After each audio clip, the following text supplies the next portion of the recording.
Okay, we've reached the conference finals in the NHL, and this is going to be a reasonable length video on the NHL conference finals. We'll call it NHL Talk, I think. Podcast episode 2. There we go.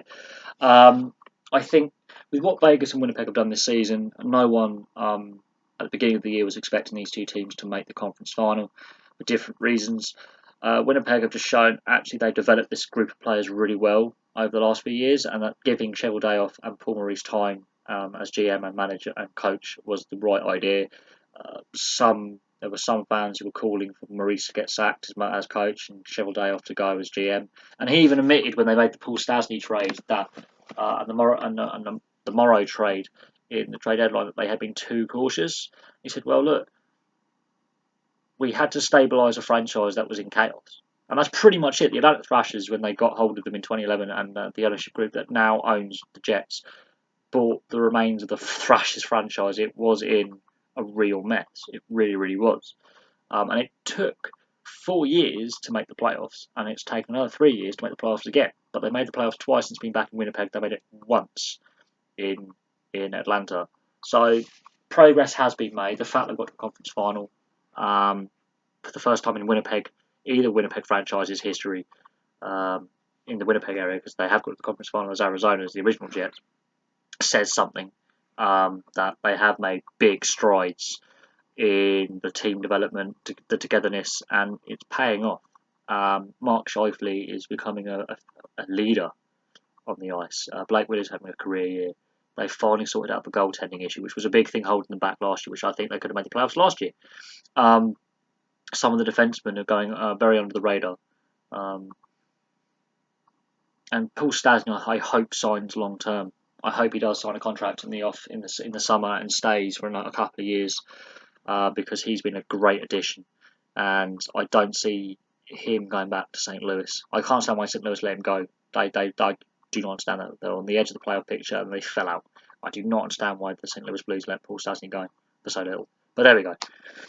The Vegas Golden Knights, George McPhee's GM, has used the expansion rules really, really well. And Gerard Gallant has coached the team really, really well. I'm not going to go into the whole rosters of everything. We've done that at length on many videos on this channel. But the Western Conference Final is brilliant. Now we look at the Eastern Conference Final quickly. Tampa have won the Cup before. This team has been to the Stanley Cup Final as a group. As a majority of the leadership group went to the final a few years ago against Chicago. They missed the playoffs last year. Okay, it's not the end of the world. But they're a good side. They're a solid depth side. I think the one issue is, have they overplayed Vasilevsky, and is their backup goaltending in Domingue and Budaj good enough? That's that question. Washington, I think, are the weakest side in the conference finals. Again, that's a debate we can have about, is Ovechkin past his prime? Can Holtby keep going in the playoffs? Is their defense core good enough? And we can debate that. But Barry Trotz has done wonders with his team this year with a weaker team, with a lesser roster, with less depth, to get them past Pittsburgh. I think they learned a lot of the lessons from the last 2 years, especially. So we have a 75% chance of a brand new winner of the Stanley Cup this year, and a 25% chance of that team being Canadian who wins. Now, other discussions, Seattle expansion, and this is where we're going to take a lot of time on this podcast to discuss this. With what Vegas have done this year, I think the expansion draft rules may be slightly altered for Seattle, but they'll be pretty much the same, I would assume, as it's a single team joining. It's not two teams joining, it's a single team joining. I think the expansion rules will be exceptionally similar to what they were for Vegas. I think the one thing they can do better at Seattle is get the merchandise ready sooner, because I've got some Vegas stuff. I've got a couple of bits of Vegas stuff, and it was almost unaffordable in the first couple of months of the regular season this year to get hold of when they released all the updated Adidas jerseys. You just couldn't get it for love or money affordably on the main website, the club website, until I think after Christmas they finally fixed it, and then it was bang, everyone was buying it. I mean, I've got some Vegas stuff, I'm a Vegas fan, but it is a to say, look, I was there when I got this. This is a memory of that time. I think Vegas will be a successful franchise long term, and I think Seattle will be even more successful because the amount of money they're paying. And Gary Bettman and the league have been criticised for some of their expansion into the non-traditional markets of the southern half of the US. And Atlanta, which has now become Winnipeg, is the prime example of that failure. And some commentators and some fans are saying, why is Arizona, Carolina, and Florida not getting moved? There's a reason for that. Florida made the Stanley Cup final. Carolina won the Stanley Cup, and Arizona have managed to get to a conference final when they were still Phoenix. I think with a few little changes in those locations, yes, they can stay. I think the league has put too much money pumping supporting these teams for them to walk away and say, no, we're moving them now. And I don't know how long Bettman stays as commissioner, but I don't see any franchise moving anytime soon. I think the most likely franchise move would actually be Ottawa, to be brutally honest, or the Islanders. That's my personal opinion on that. I think they're the two franchises most likely to move, but we shall see what happens. There has to be a vote for all the owners, and I don't think owners would be happy with Seattle joining because it balances the conferences. Everything would be nice and neat. Divisions are all balanced. The last lockout where Columbus and Detroit demanded to go to the East rather than stay in the West. There's all that to consider as well.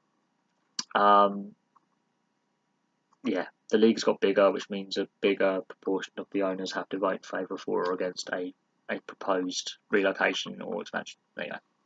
Now, I think Seattle will be a success. I think they will may not break the records that Vegas have, but I think they still possibly make the playoffs in their first year when they do come in. I think they will be competitive. They will give it a good go as well. Officiating is another thing that's really been bugging me. The officiating in these playoffs has been less than satisfactory in my eyes. Now I understand that there's three types of reffing. There's reffing it, let them just play, and call the really obvious stuff. There's the let's be pragmatic and let some of the minor bits and pieces go, but when it's obvious, call it, and when it's seriously egregious, call it as well. Set a tone of a bit of flow going. And there's by the book. Which some fans don't like, and it depends on the atmosphere in the game and how the game's been played. If the game has not had a lot of penalties anyway, but you're calling it by the book, it can tend to flow. If the game is chipping, calling it by the book, players will get aggravated, the fans will get aggravated, and it becomes a very tense, nasty atmosphere inside an arena or inside a ring or a barn, however you want to call it.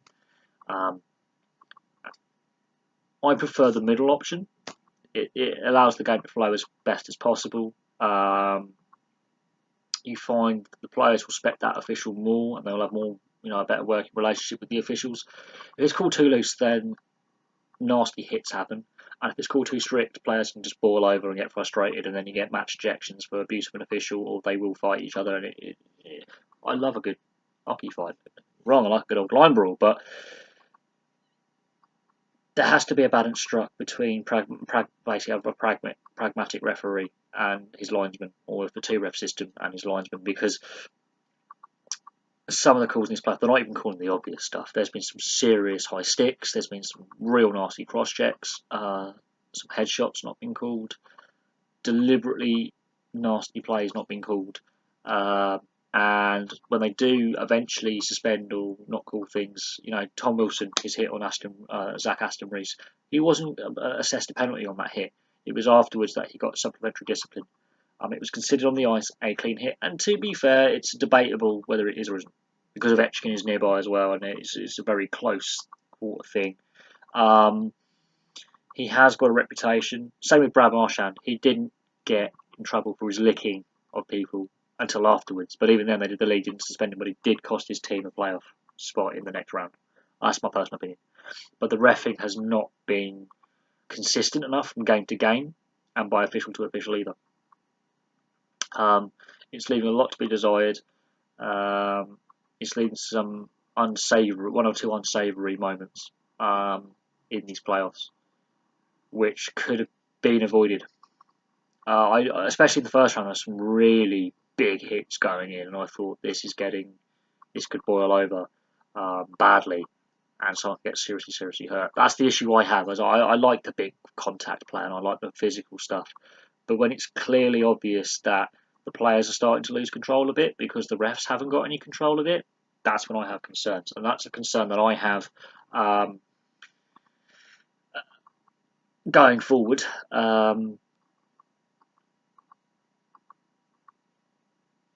But it is what it is. I'm not saying that don't let the players play. But sometimes I have concerns that the refs are missing some really obvious stuff, like really obvious.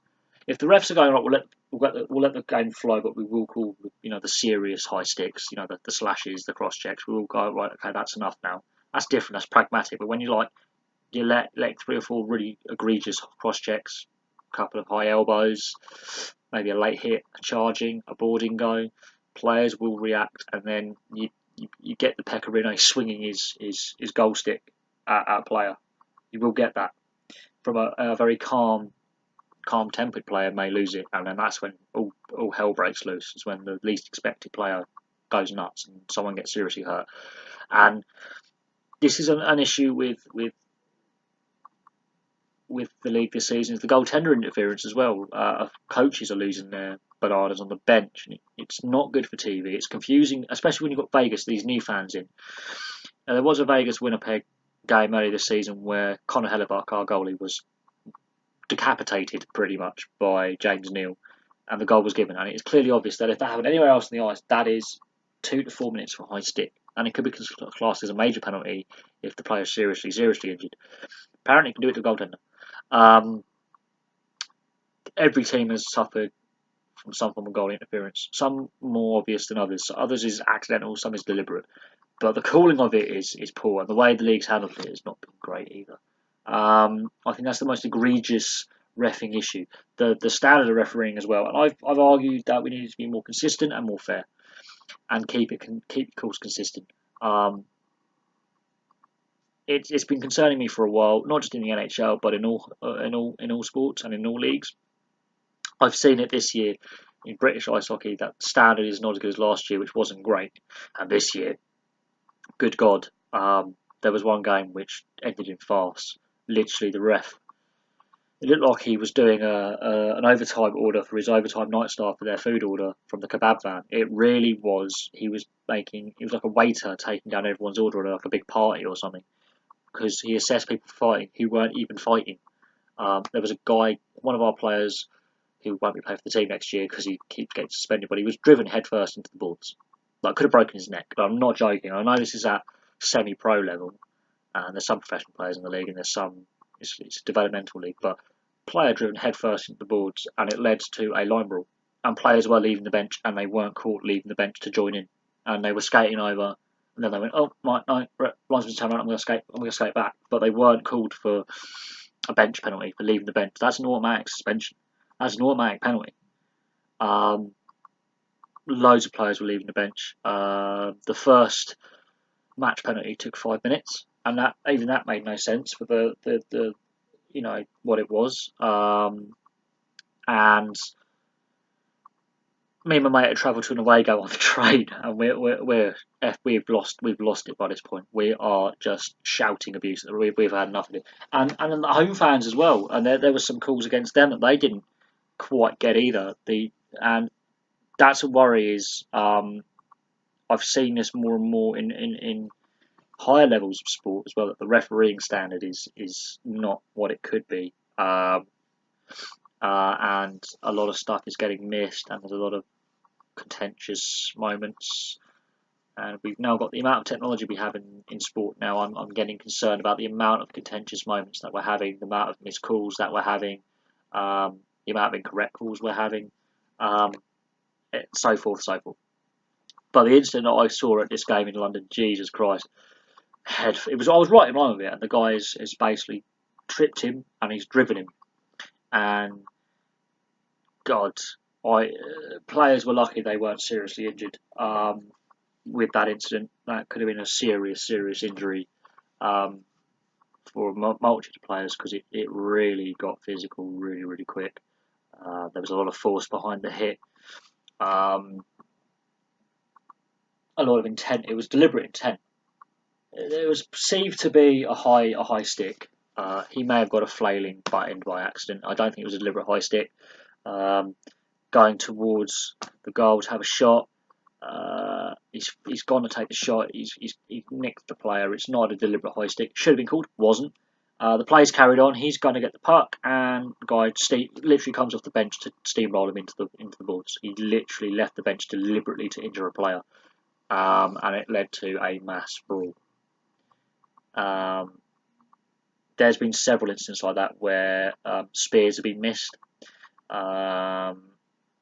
boarding, headshots, late hits, and it doesn't matter what league you're in. I've seen it in NHL games, and I've seen it in lower level British ice hockey, and I've seen it's worrying that the trend is continuing down the leagues. When the NHL doesn't make a call for something, the lower leagues will pick it up.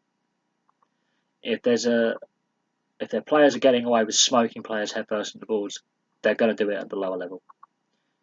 In the professional ranks, they will do it. It will filter down. But anyway, I'm looking forward to these two playoff series and these conference finals. I think a lot of people around the world are rooting for both Vegas and Winnipeg, depending on your point of view. I think Washington getting to where they are, getting to the conference final, is an achievement, and I think they deserve credit for the amount of hard work they put in and getting over that hurdle that was the second round for many years, and mostly Pittsburgh, but they've also had issues against other teams in the playoffs as well, where they have struggled to get over that hurdle. And Tampa is the only team with a Stanley Cup to their name in these conference finals. That makes it really interesting long term. Will they win a second Stanley Cup, or will it be a brand new winner? But anyway, I know this has been a slightly shorter podcast than yesterday. I thought, I could go on and on about a lot of issues. I could have gone on longer about how the NHL handled relocation in the 90s and the Atlanta Thrashers. And we could do that, but that would bore me, that would bore you. I think there's other YouTubers and other experts out there who have greater knowledge on that period in time between 99 and 2011 with the Atlanta Thrashers and how badly handled that was by the owners down in Atlanta, the league itself, and the PR disaster it was long term for the league. I think they knew from day one they made a mistake going to Atlanta. They failed before, they failed again. It's not that the fans won't turn up, it's the product put on the ice, or the off-ice issues. And the fans turn up in Atlanta. So I feel sorry for Atlanta hockey fans. But for some reason, the NHL just cannot get it to work there. I don't think they go back. Even though it's a prime market, it's a fast-growing city, it's an affluent city these days, it's a growing city. There's a lot of people in Atlanta who I think want to have a franchise back. I just don't think it happens. But anyway, thank you very much for watching this shortened podcast today. We've discussed a lot of things that all deserve their own separate video. I thought I'd just lump them into one and discuss them and bore you guys to death. So if you made it this far, well done. But no, thank you very much for watching. Place your comments below. If you made it this far, also like and subscribe if you're new to the channel. And I'll have some more videos for you soon.